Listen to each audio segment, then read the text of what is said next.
How's it, everybody? B.A. Brian here, and welcome to B.A.'s Corner. In an age of early retirements and even sooner returns, I wasn't quite sure what to make of Brett Favre's teary retirement. Call me naive, but I took him at his word. I'm just tired. Then a few months later, he says he's got an itch. An itch, Brett? Really? An itch? You know what I do when I get an itch? I put some ointment on it, not start one of the biggest controversies in Packers history. You know, the Packers have spent the past few months gearing up for their Aaron Rodgers era in Green Bay. Now, you want to come back and play, but they say they don't seem so receptive. Well, can you blame them? It can't be more obvious how special Brett Favre's been for the Packers. But does that mean the fans in the front office owe him their blood, sweat, and tears for as long as Brett Favre wants?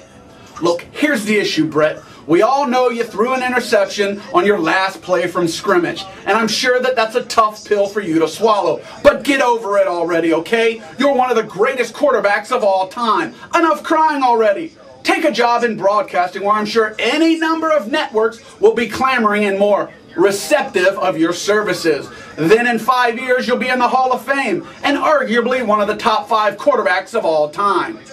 Now, as a person, Mr. Favre has a right to do whatever he wants. If he wants to come back and play, I can't fault him for it. But don't make the Packers front office out to be the bad guys. You chose to retire regardless of whether you say you felt pressure from management. To me, it's really selfish of Favre to put all this pressure on them. There are a lot more issues involved than just Brett Favre and what he wants. Does he care about Aaron Rodgers and how he feels, or the fans, players, and everybody else that he's strung along for the past few months? Brett, if you want to continue to play, I wish you Godspeed, but I think you should do it someplace else, because Lambeau Field is now Mr. Rodgers' neighborhood, and I don't think he'd like to be your neighbor. You be my neighbor.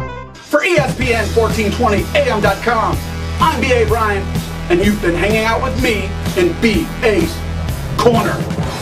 Step into BA's Corner each week on ESPN 1420am.com.